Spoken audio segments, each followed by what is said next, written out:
Aadaa Booranii aadaa nyaata qaba, aadaa fuudhaa qaba, aadaa gaaddisa qaba, aadaa guyyaa lubbuu qaba, ta guyyaa gaddeedhaan sun duuba aadaa uyyifachaa akkana qaba.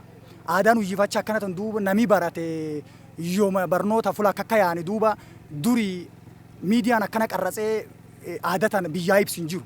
Amma immoo ollaa ofii keessaa baasee biyya mul'isuu jira. Yoo mul'isan kan duuba intalii dubara taate uyyifatu fi qabdu uyyifatu waa uyyifatti. Uwwitii tafuute taate uyyifatu fi uyyifachuu maltu uyyifatu uwwala kichaa intal dubara uyyifatti. Mucaan qeerroo aadaa uyyifatii jiru aadaa waan jaalatu ufidir keessaa waan guddateef.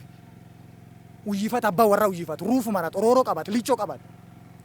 Tuncuuf abbaa qabdi. Ruufti guyyaa maratan qabdi. Orooroon guyyaa abbaa warra jedhanii guyyaa si kennam qabdi. Lichoon guyyaa fi qabdi. Abbaa ofii qabdi. Tun duuba amma adoo wallaalchi taate adoo in jaalatanii qof tolchanii illee tuncufii miliixxee jirti.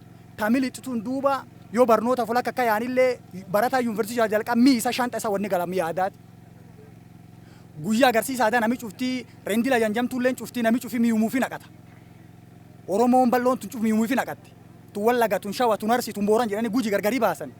Gargar baakan irra duubi yoo ani orooroo qabadhee ruufu maradhee duggulan dhufe biyyitiin beentaan waan naan fuudhna seeti. Ani hin fuunu qeerroon meedhaan duuba. Duubi akkasii qeerroon orooroo hin qabattu ruuf hin qabdu. Mata filatteetti terreessa nu wanni nu qabnu uyyifata hidha qabna hidha keeyyadeen terreessa uyyifattee ulee fi fudhattee deemti.